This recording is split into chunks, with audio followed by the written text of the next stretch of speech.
Hey all, welcome to Homeschool. And today I have come up with the most expected and the most important questions on a chapter called Acids, Bases and Salts. See, today I am dealing with questions which are the most important one, and these were the questions collected from previous year CBSE board papers.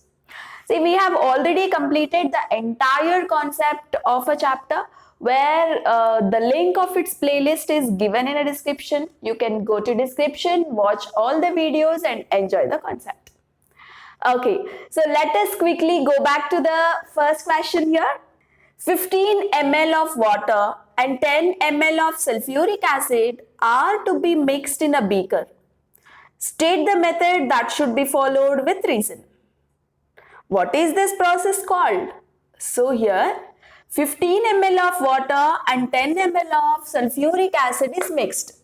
10 ml of H2SO4, right? And 15 ml of water is mixed. So tell me which should be added to what? Remember, always acid must be added to water, isn't it? First, in a beaker, you should take 15 ml of water and then from outside, you need to add 10 ml of acid. Always acid must be added to water. Never go for adding water to acid. Why? Because this mixing process is exothermic process. Can you be able to recall what do you mean by the word exothermic? Exothermic in the sense it is that process or reaction where large amount of heat is released. Okay, so when you add water to acid, what happened? Large amount of heat is released at a time and the entire stuff, whatever is there in a beaker will splash onto your face. It is acid, definitely it hurts. So that is the reason always acid must be added to water. So what is the answer for the first question? State the method that should be followed with reason. So what is the method that you have to follow here? Always acid must be added to water. Added to water. Why? They asked you the reason also. So what is the reason here? Because the process is exothermic. Yes? So what is the name of this mixing process? Say when you mix acid to a water, you call that process with some name and the name is called, this method of mixing acid to water is called the dilution. So this is the answer for the second question there. Right? You have first sub question and second sub question and these are the answers for them. Right? Very common question that has been reappeared many times in the previous papers. So very important concept of dilution. Coming to the second question. Define olfactory indicators. Name two substances which can be used as olfactory indicators. Very simple question. What do you mean by olfactory indicators?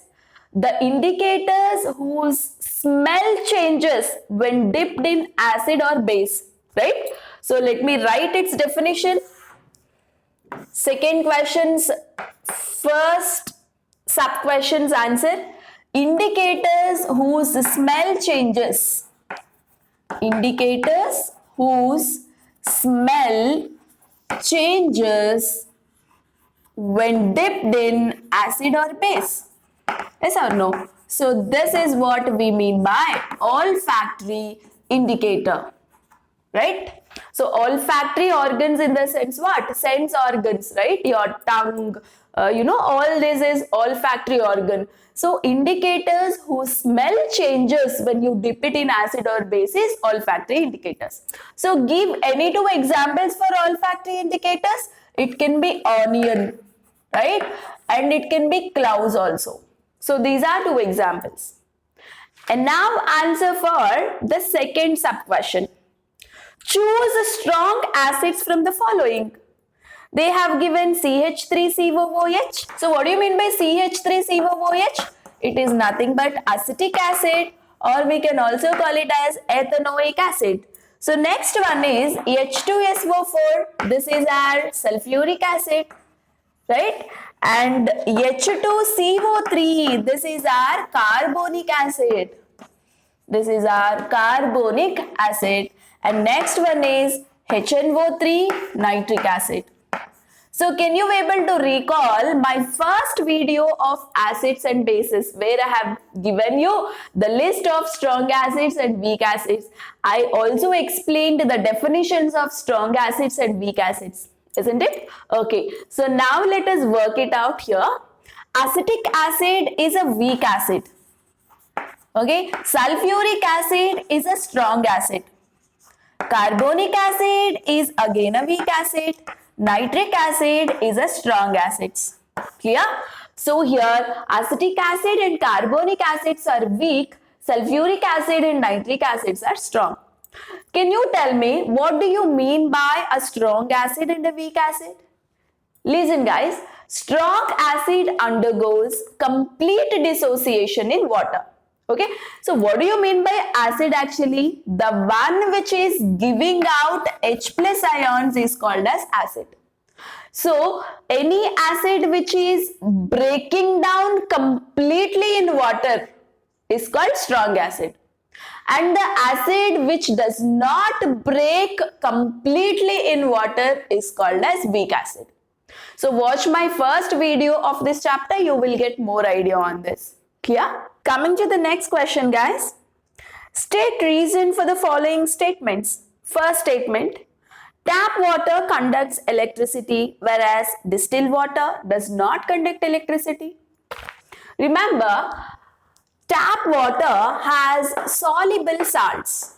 It has some soluble salts. The moment we say soluble salt, when they are there in water, they break up into ions. They break up into ions. So whenever you have ions, ions are movable, so they will conduct electricity. So they conduct electricity, isn't it? So that is the reason tap water conducts electricity, whereas distilled water does not contain any soluble salts.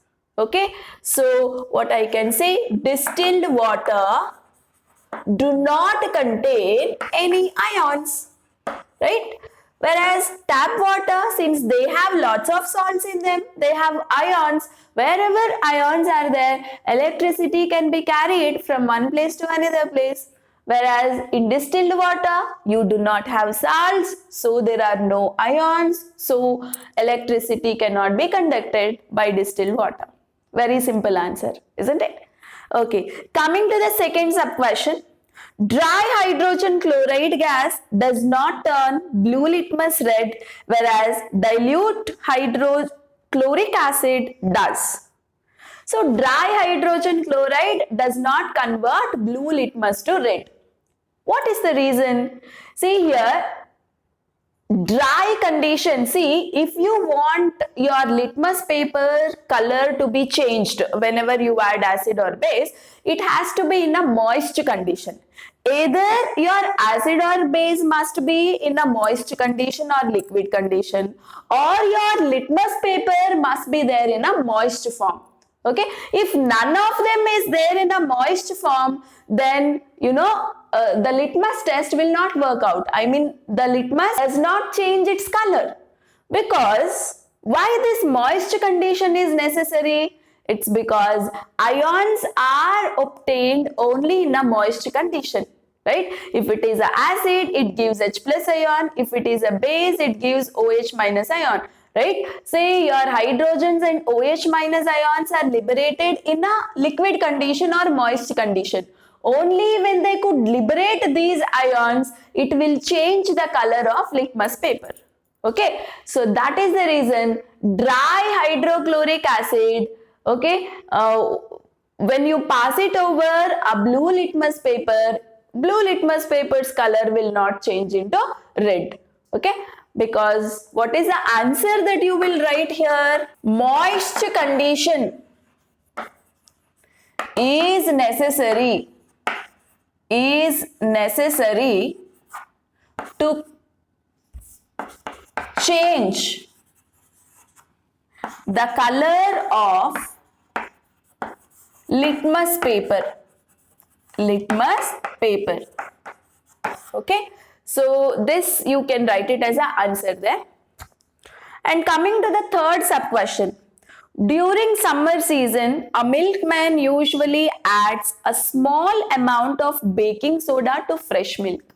This is a very common thing in a day-to-day life, isn't it? Milkman adds a baking soda for a milk. Even we do this at home. So what may be the reason? You know what? The milk's pH is acidic. Okay, milk has a pH of around 6. Okay, slightly acidic. Anything which is acidic, it will get spoiled very soon. So when you add baking soda to this, what do you mean by baking soda? It is nothing but NaHCO3 is called baking soda. So whenever you add baking soda, milk becomes alkaline. So anything which is there in a alkaline means alkaline in the sense it is becoming basic in nature. Once it has turned basic or alkaline, then there is no spoiling takes place. No spoiling occurs. Okay, so when something is in acidic pH range, very early it can get spoiled. But when something is in alkaline condition or basic condition, spoiling of milk gets delayed. Milk stays fresh for a longer time without spoiling. So just to make the pH more, just to increase the pH, milkman adds this baking soda to the milk. So that if you can increase the pH, the milk becomes alkaline so that you can avoid spoiling of milk. So that is the answer for your third sub question. Fourth sub question. For a dilution of acid is added into water and not water into acid. Give reason. We have already discussed this in our first question, right? So what happens when you add, water to acid? Since the reaction is exothermic, the entire stuffs that is there in a beaker, mainly the acid, will splash on our face, right? That can hurt us. That's the reason always acid must be added to water because the dilution is exothermic. Your answer is just dilution is exothermic. You can mention this. Okay, coming to the next question. Ammonia is a base but does not contain hydroxyl group. Ammonia is a Lewis base. Ammonia is a Lewis base, guys. Say there are many definitions for acids and bases. For 10th level, you have considered Arrhenius theory of acids and bases. According to Arrhenius theory, acid is the one which is giving H plus ion, base is the one which is giving OH minus ion. Okay, but there is another definition for acids and bases, that is Lewis theory. Okay, according to a Lewis theory, acid is the one which is donating a pair of electron, base is the one which is accepting a pair of electrons. Okay, or if something can accept H plus ion, then also it can be called as a base. So what is the ammonia? How ammonia can act as a base is ammonia accepts proton. Okay, so that's why we call ammonia as a base. When something is accepting a proton, then it can be called as a base also. Right? So according to Lewis concept, ammonia can be called as a base because it accepts proton. It accepts H plus ion. Clear? Coming to the fifth question, guys. Very important question. Equal length of magnesium ribbon are taken into two test tubes A and B. Okay, so there are two test tubes with us A and B. So in both the test tubes, we have taken equal lengths of magnesium ribbon. Magnesium is a metal, very reactive metal. We all know this. Okay, H2SO4 is added to test tube A. So to test tube A, what is added? H2SO4 is added. And H2CO3 is added to test tube B. Okay, in equal amounts. So this is what the thing they have done. They took A and B, where A and B had magnesium ribbon, small piece of magnesium. To the test tube A, H2SO4 is added. To the test tube B, carbonic acid, okay, is added. And remember, carbonic acid is a weak acid, we all know. H2SO4 is a strong acid, this also we all know. And now let us see what questions they have asked. First sub question. Identify the test tube showing vigorous reaction. Vigorous in the sense very violent reaction. In which of the test tube the reaction is very fast, fastly seen with your eyes. You know, that is what we mean by vigorous reaction. Very, very violent reaction. Definitely in test tube A. So what is the answer here? For the first sub question, test tube A shows vigorous reaction. Can you tell me why it shows vigorous reaction? Because H2SO4 you have added in test tube A, whereas this H2SO4 is a strong acid. Just as simple as that. It is a strong acid. Strong acid, when you add, you know, whenever acid is added to a metal, can you tell me what do you get? You get a salted hydrogen gas. So very quickly, more and more hydrogen gas liberated from test tube A, less hydrogen gas gets liberated in test tube B. Okay, because this is a strong acid, reacts very quickly. Weak acid reacts slowly with metals. Fine. Second question, give reason to support your answer. Yes, we have already said the reason is what? Because H2SO4 is a strong acid. It gives more H plus ions, lots of H plus ions, so more hydrogen gas can come outside. Clear? Third question, name the gas liberated in both the test tube. How will you prove its liberation?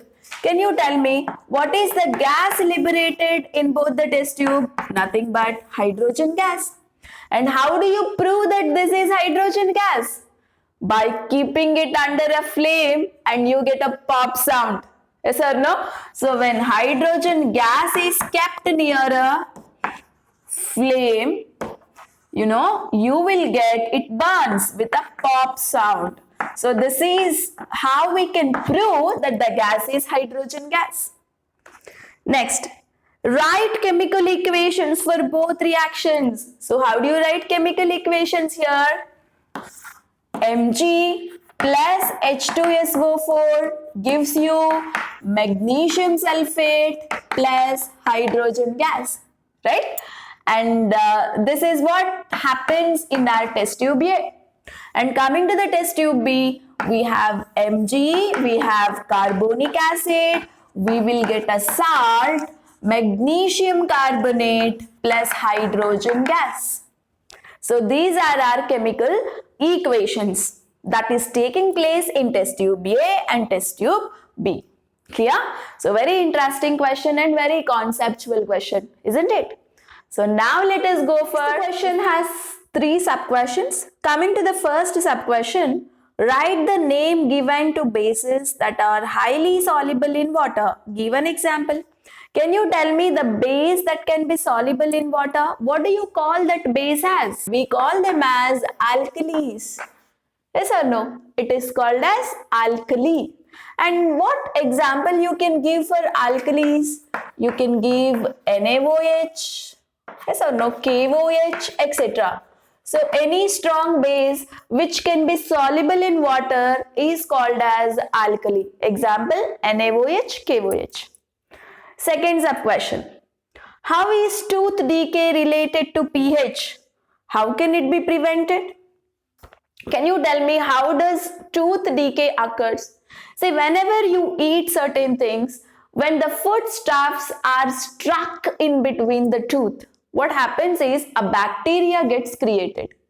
And this bacteria releases a kind of acid. Clear?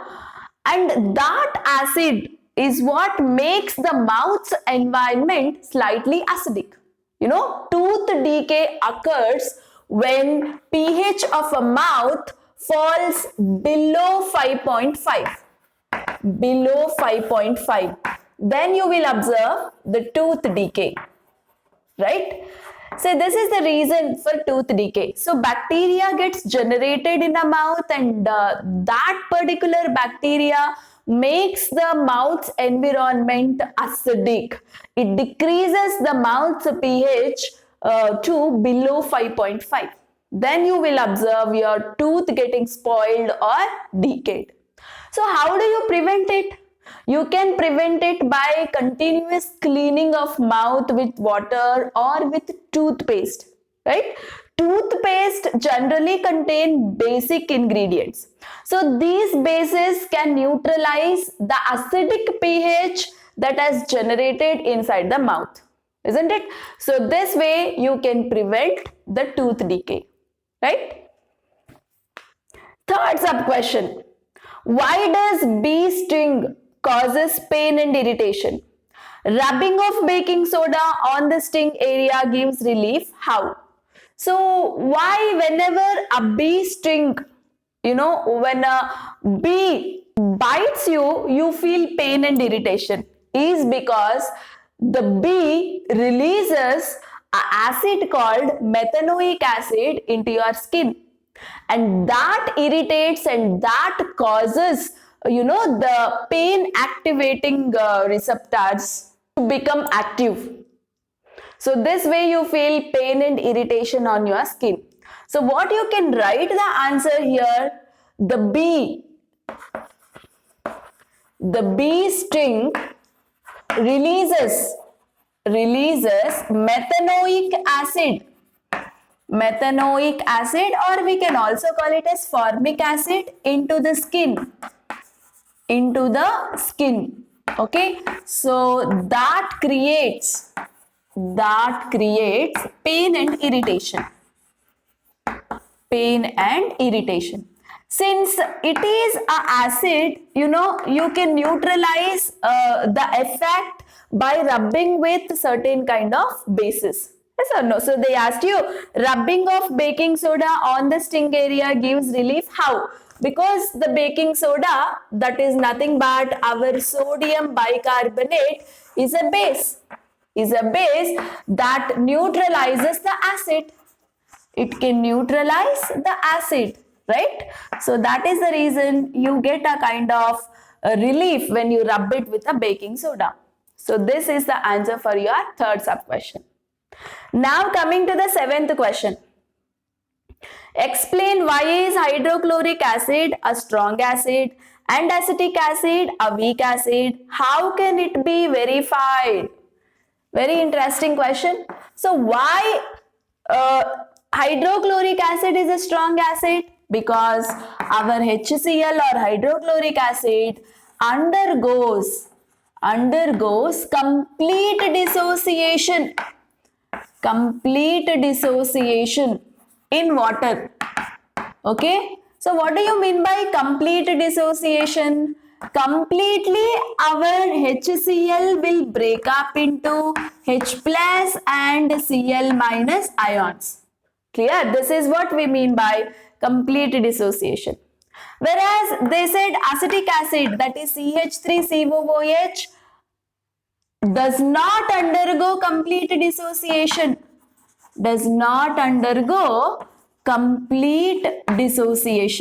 Okay, so that's the reason it is called as weak acid. That means completely it is not giving H plus ions in water.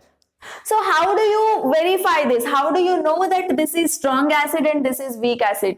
Yeah, you call strong acid because it is undergoing breakage completely in water. You call this as weak acid because it is not undergoing breaking completely in water. But how do you prove it? How do you verify it? You can verify it by checking pH. By checking pH. Okay, so pH of HCl is very, very, very less. But pH of acetic acid is slightly more.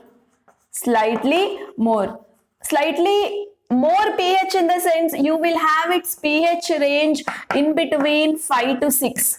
Okay, it is acidic, that's the reason pH value is below 7. See, it is between 5 to 6. Whereas when you check the pH of HCl, you will have value between 1 to 2 or 1 to 3. You can see. So by checking the pH, you will understand whether something is a weak acid and a strong acid. Weak acid's pH is between 5 to 6 range. Okay, and strong acid's pH is between 1 to 3 range.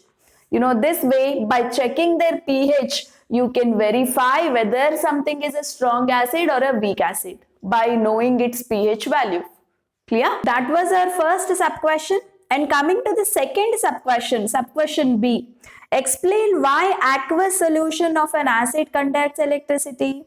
Because acid in aqueous solution dissociates into ions.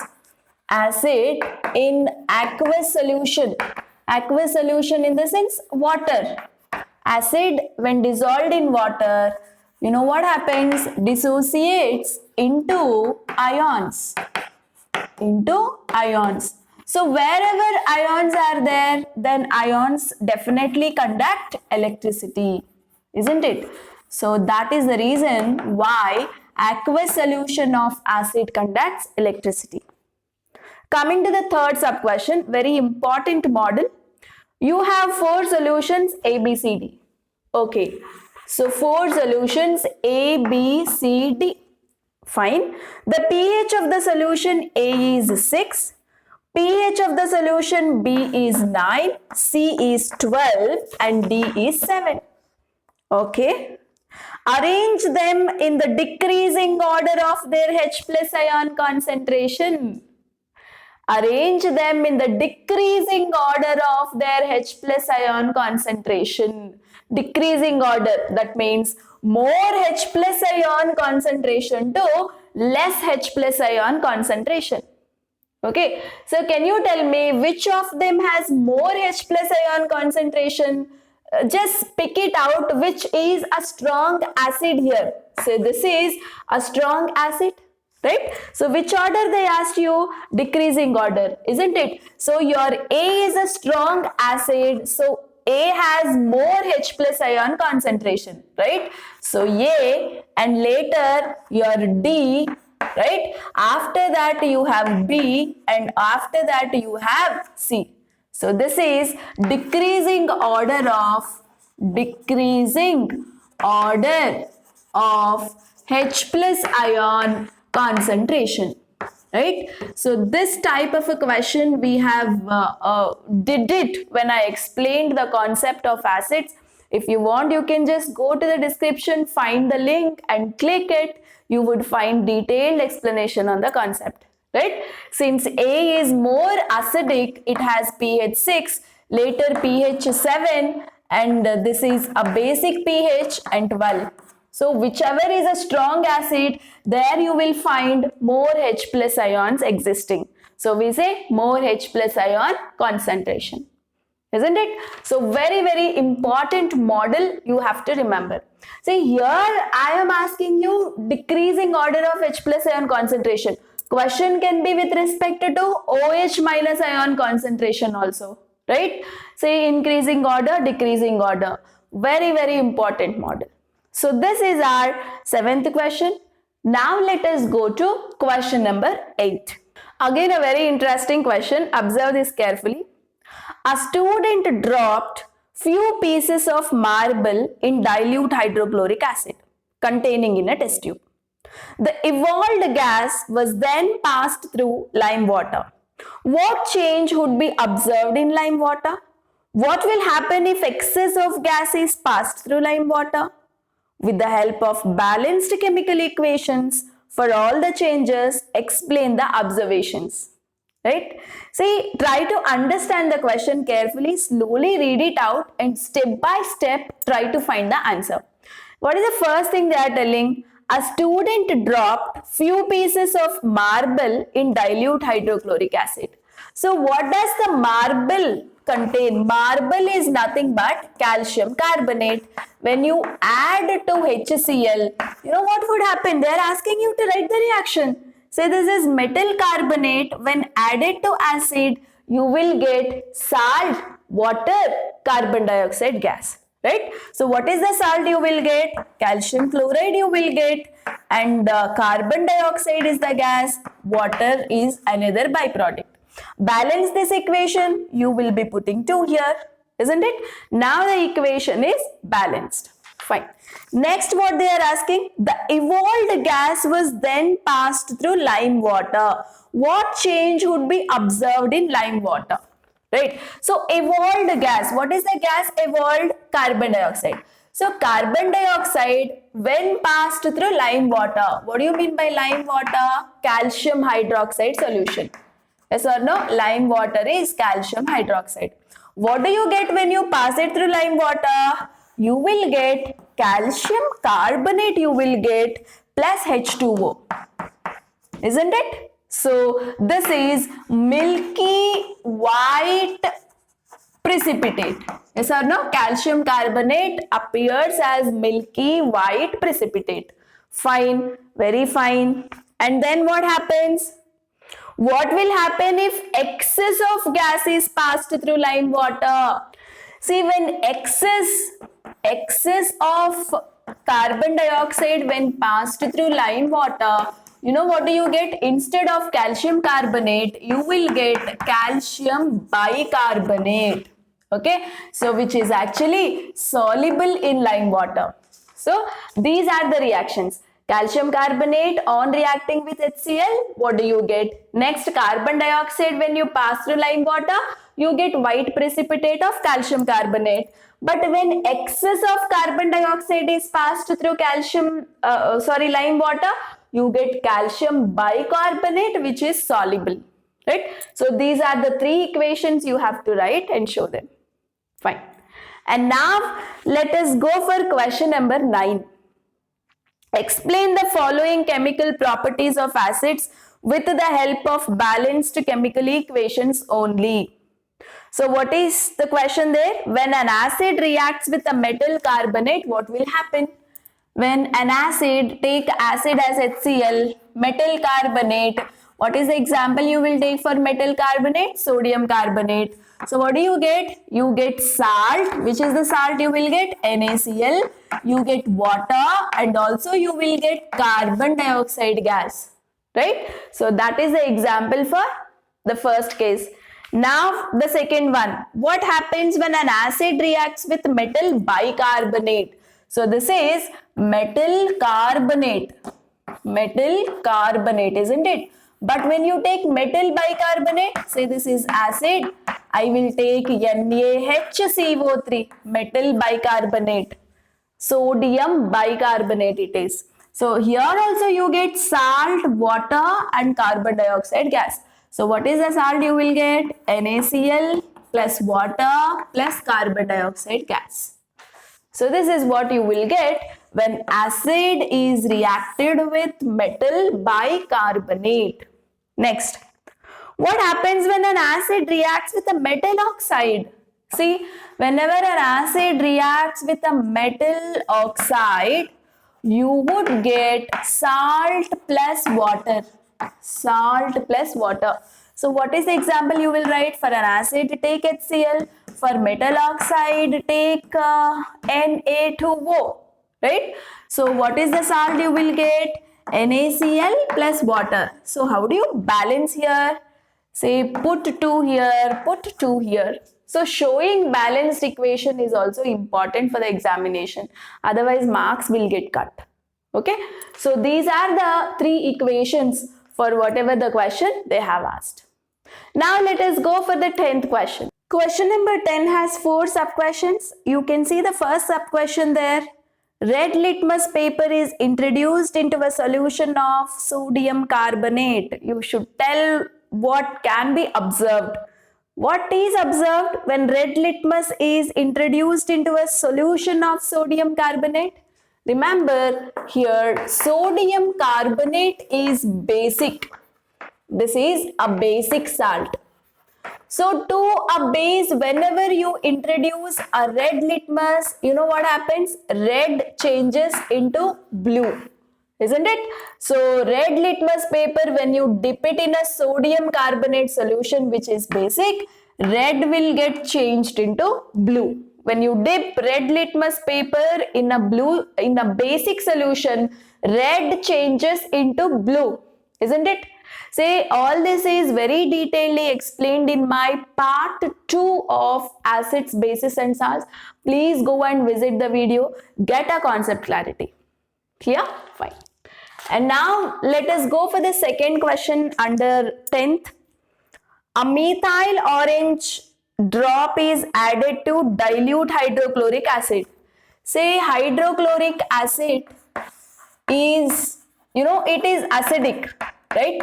So whenever to an acid, when you add methyl orange, that gets changed into red color. Okay, methyl orange is actually orange color, and that orangish color will get converted into red whenever you add this methyl orange into acidic solution. Clear? And coming to the third sub question. A drop of phenolphthalein is added to a solution of lime water. What do you mean by lime water? Calcium hydroxide. Calcium hydroxide is a base. So whenever you add phenolphthalein to a base, phenolphthalein gets converted into pink color. Usually phenolphthalein is colorless.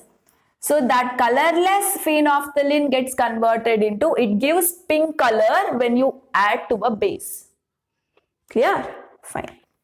And now the fourth one. What is fourth one? Blue litmus is introduced into a solution of ferric chloride. Remember guys, ferric chloride is acidic in nature. This is acidic.